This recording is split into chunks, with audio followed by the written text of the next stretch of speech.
ஆண்டவர் இயேசு கிறிஸ்துவில் என் பிரியமான அருள் சகோதரிகளே, அன்பார்ந்த குழந்தைகளே, இந்த தவ காலத்தினுடைய 2வது வாரம் சனிக்கிழமையில் நம்ம இருக்கிறோம். உண்மைதானே? ஆமாம்.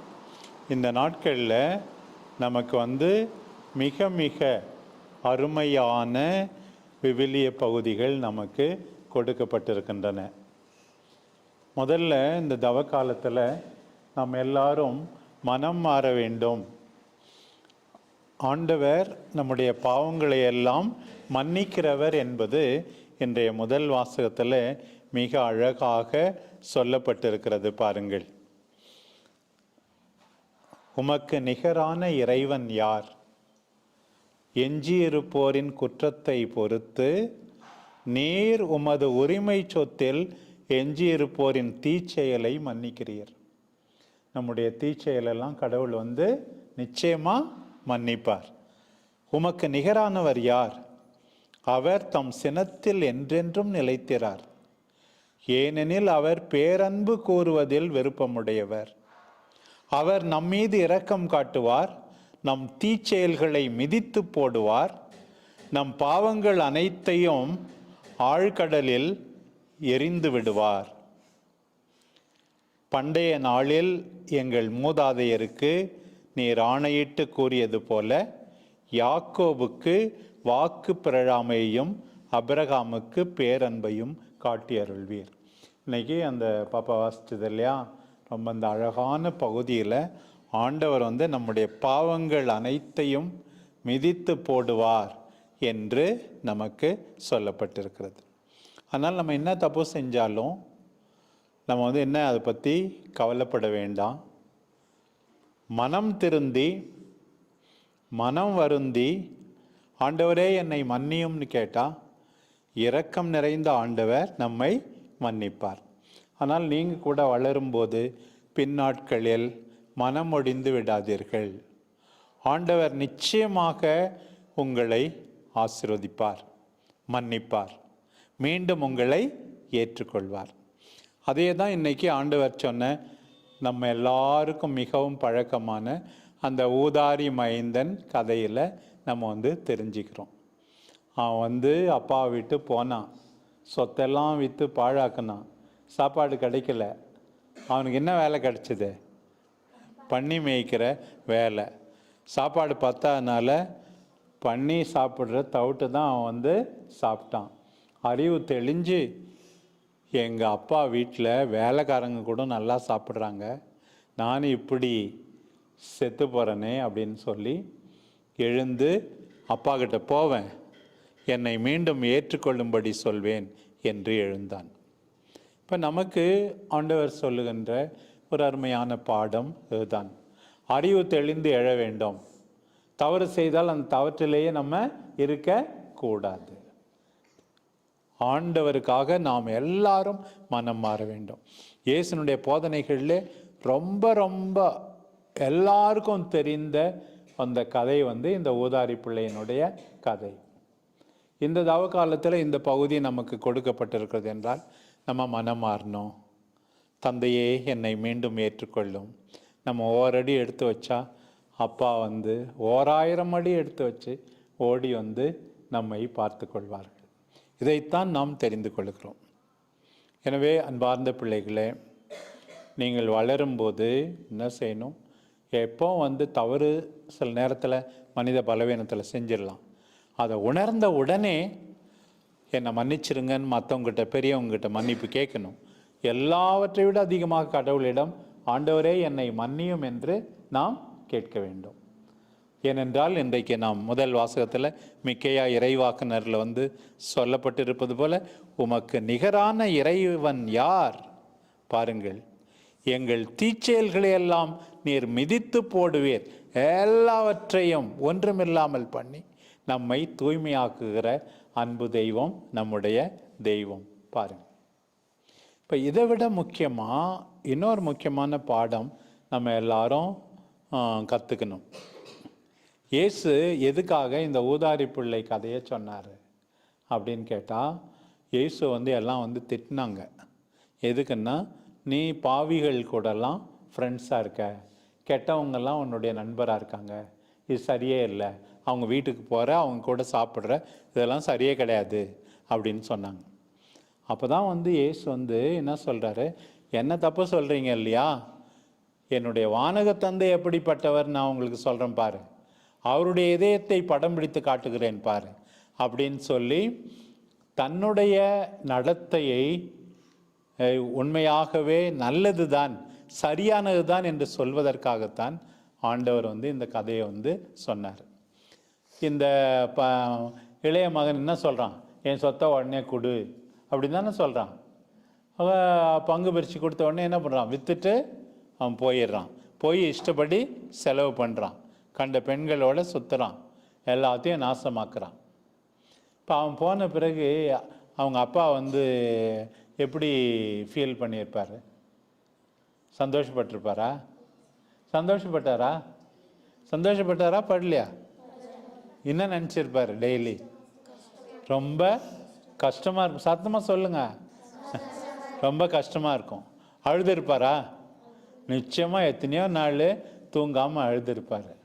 ஏன்னு கேட்டால், என்னைக்கு வந்து என் மகன் திரும்பி வருவானோ தெரியலையே, சாப்பிட்டானோ தெரியலையே.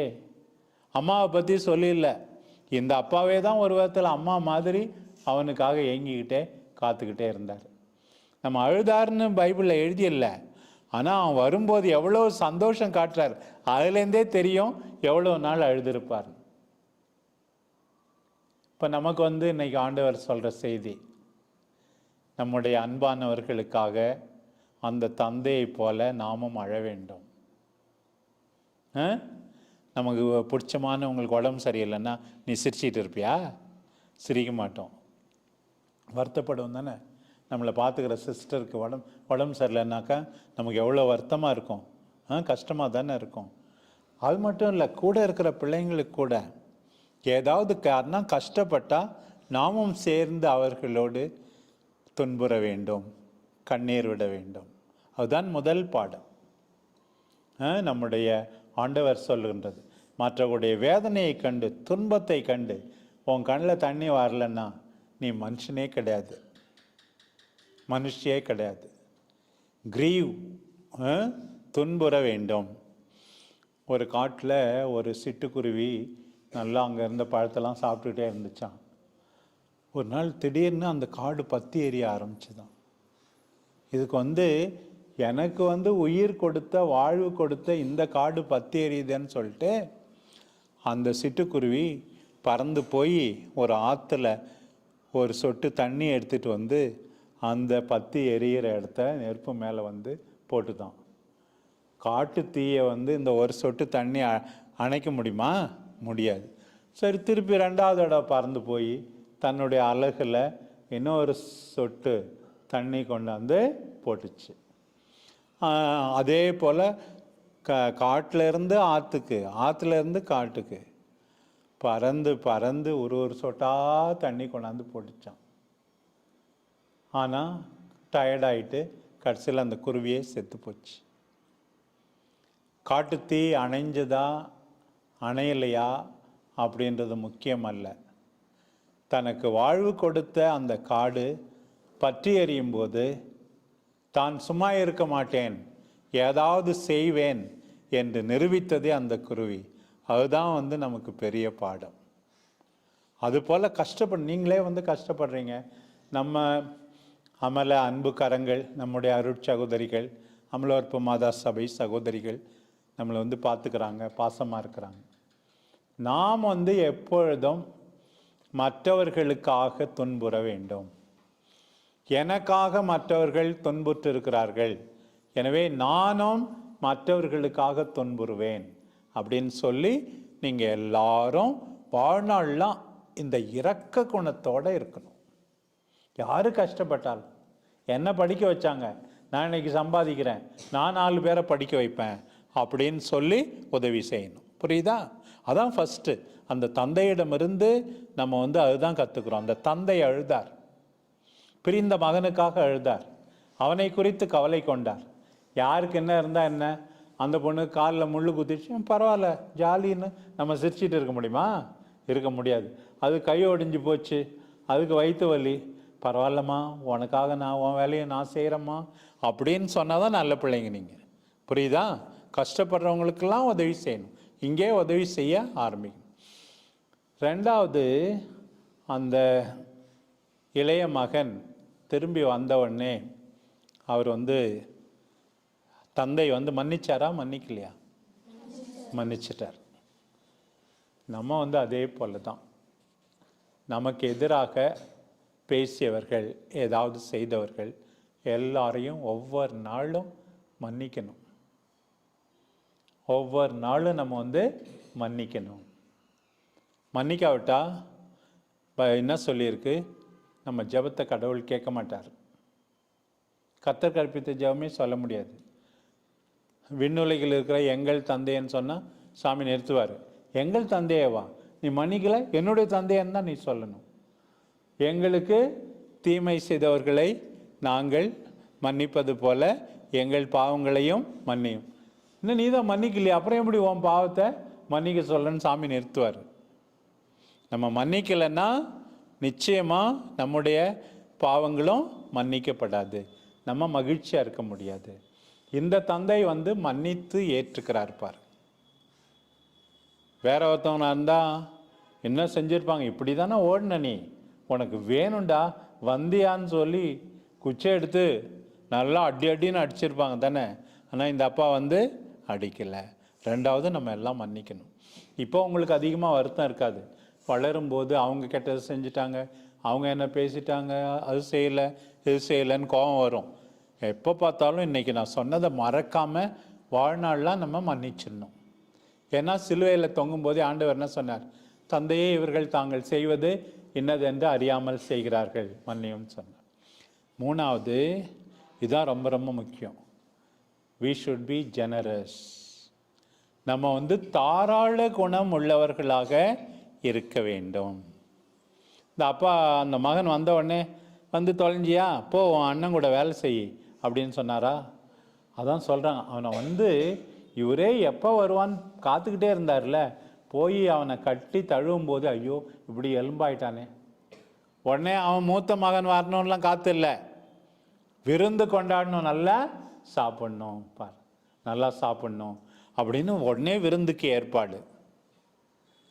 புது அந்த சட்டெல்லாம் கிழிஞ்சி கந்தலாக இருந்தது, உடனே புது துணி, விரலுக்கு மோதிரம், செருப்பு கூட இல்லை அவனுக்கு, காலுக்கு புதிய செருப்பு, ஆரவாரம், பாட்டு எல்லாம் எவ்வளவு தாராளமாக இருக்கிறாங்க பார். நம்ம பூசை கொண்டாடுறது கூட அதுக்கு தான். அப்பத்தை பிட்டார், இதை வாங்கி உண்ணுங்கள்னார். நன்மை வாங்குறவங்கெல்லாம் நம்ம நம்மையே கொடுக்க வேண்டும். கருமையாக இருக்கக்கூடாது. எச்சிக்கையால் கூட அந்த பொண்ணு காக்கா ஓட்டாது அப்படின்னு சொல்லுவாங்க.